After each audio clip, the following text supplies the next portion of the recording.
Welcome to Who's Laughing Now, brought to you exclusively by Hoosier TV. Yeah, how do you go from being an accountant to a comedian? Well, let me say it's easy if you're a bad accountant, you know? You heard Donald Trump wants to patent the expression, "you're fired." Man, that's nuts, because I heard it 3 times before I ever knew who Donald Trump was. So, but I actually, the last job I had was in public accounting, and I worked for a guy named Ebenezer Scrooge, who was just nuts. But came to the office on Halloween dressed as a ghost, almost got fired, you know, sheet, eye holes. But I actually, on Christmas, I sang a song at our Christmas party. It was, you remember the Oscar Mayer Baloney song? My Baloney has a first name, it's O-S-C-A-R, right? But I changed the words a little bit. I was singing, "My job is missing one thing, it's M-O-N-E-Y, and everybody here is L-O-O-N-Y. I hate to come to work each day, but if you ask me why I stay, it's 'cause Mr. Scrooge finds a way to make me feel depressed each day." 9 o'clock the next morning is when I became a comedian. So I have written a stress reduction book called Let It Go, Just Let It Go. I actually went and saw my grandmother a couple weeks ago, and I went to church with her, and her preacher, Reverend Hightower, said, "You know, your grandmother's so proud of you and everything," but said, she told me about your book, but she told me that your book comes from South America, and I said, "No, it's on Amazon.com." So she hadn't quite joined the computer age. I'm known as the world's cleanest comedian, not just by doing clean material, which I do because I do a lot of corporate work as well, but I have some OCD issues as well, and a friend of mine, Frank King, said, "You ought to be known as the world's cleanest comedian," because it's kind of a double meaning. You know, I clean my hands more often than the average person, but I think that says more about the average person than it does me, you know. But my grandmother, back to my grandmother, she called me the other day and she says, "You know, baby, with the swine flu and all the traveling that you do, you might want to consider washing your hands every now and again." And I can hear my mom and dad laughing in the background. So I said, "You know, Grandma, did it take 4 of you to come up with that?" And she goes, "Yeah, we've been laughing about it since yesterday evening." So, hi, my name's Kent Rader, and you're watching Who's Laughing Now. Thank you. Hey guys, let's keep it going for Kay and Marcus and Abby. Give them a big round of applause. Before I get started, I want to ask you guys a question.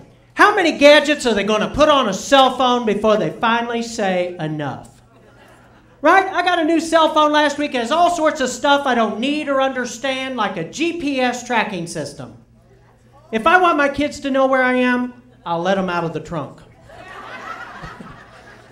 It's got a camera on it, which is really cool because already I got 37 pictures of the inside of my pockets.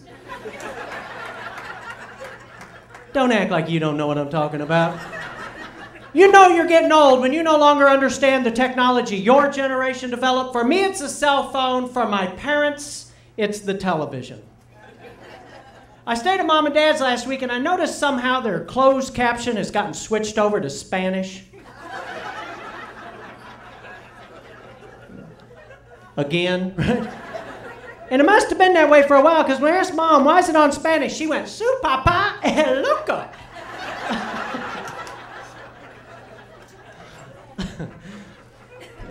I was working a comedy club there, and after the second show Friday night, I went to their house, and in a glass in the bathroom were my dad's teeth. So I hit him and pitched a quarter in there like the tooth fairy'd come. Thank you. I thought that was funny too. He did not see the humor in that at all. But how many of y'all are married out there? By applause. Who's married here tonight?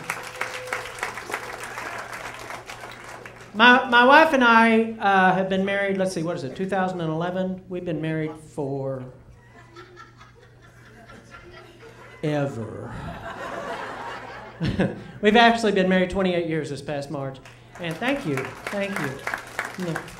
And I don't think there is such a thing as a normal relationship out there. I think for two people to stay together for a long period of time, you two just have to figure out how you're going to do it, right? Take, for example, I am completely ignorant when it comes to home repairs, right? I don't know how to do anything around the house. I don't want to know how to do anything around the house. Plus, I have no motivation, because my wife, Twyla, can do anything. Plumbing, carpentry work. I came home 2 weeks ago. She had rewired every outlet in the kitchen. I mean, she's like Bob Vila without a beard. But when Twyla does a project, my responsibilities are to cook, stop asking stupid questions, and to go to the hardware store to buy supplies. Because I don't know if you ever noticed this, but the guys who work at the hardware store treat every man walking in there like he knows what he's talking about, and every woman walking in there like she doesn't. Right? The problem is, I have no idea what I'm talking about. Twyla sends me to the store to buy staples for her staple gun. I've got this number. There are 40,000 staples down at Lowe's. Right? Not one of them number M5613. So I bought a new staple gun that had staples in it. Right? I said I'm ignorant, not stupid. But I could do without Twyla's sarcasm. When I hand her that second staple gun, she goes, "I'm glad you know how to pump gas. I'd hate to have to buy a new car every 400 miles.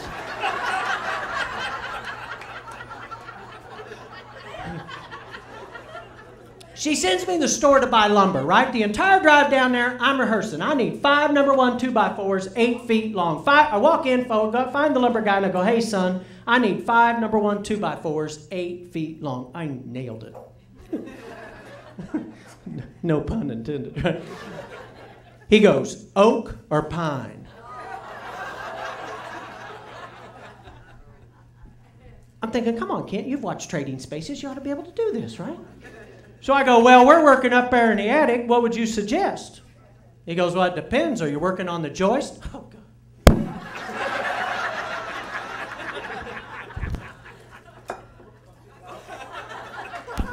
Hold on here a second. I'm going to call my contractor. "Honey? Yeah, you want oak or pine?" "'Cause the lumber boy's asking." "Pine? Oh, hey, when the buzzer goes off, take the meatloaf out of the oven."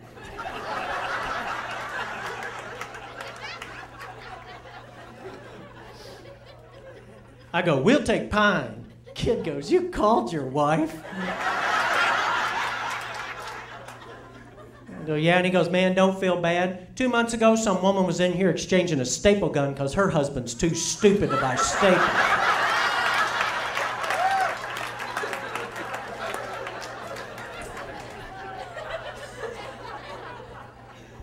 Yeah, that makes me feel better. Thank you. When our kids were young, Twyla was a stay-at-home mom. And one night I came home from work, Twyla met me at the back door, and she goes, "Unless you want this house to be a murder scene come morning, you keep those kids away from me tonight." I did have the good sense not to ask what's for supper. Right? Because it's pretty obvious I'm going to have to cook supper. So when the kids got dressed to go to Pizza Hut, some of your husbands have cooked, I see.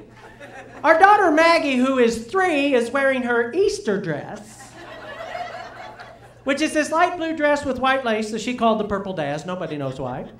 Our son Keith, who is 5, is wearing Superman pajamas with cowboy boots and a pair of Superman underwear on the outside, turned backwards. Well, I'm thinking, they look okay, right? Now, the minute we order the pizza, the first thing Maggie says is, "Daddy, I've got a potty," right? Now, I hate taking 2 toddlers to a public bathroom, right? Because first of all, you have to hold your daughter over the toilet so she doesn't catch anything. Every woman here knows about hovering. Don't act like you don't. Right?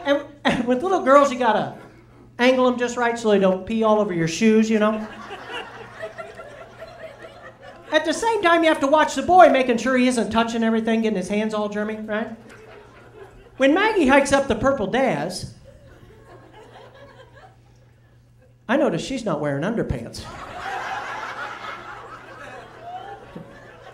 Something I hope she's outgrown now that she's out of college, right?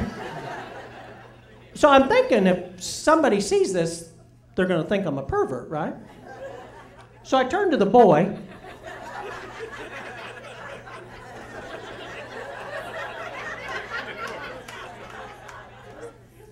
I said, "Give me those Superman underwear."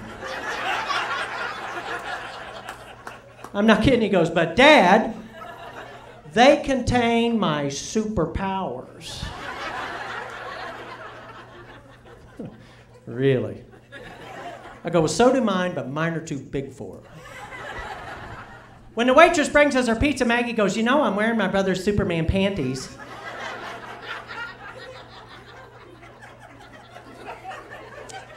Because Daddy's panties are too big for me.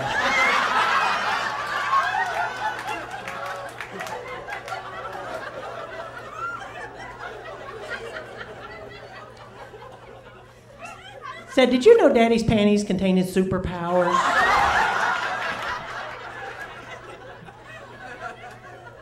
Took us 6 weeks to get him out of foster care, but anyway. Thank you guys for coming out tonight.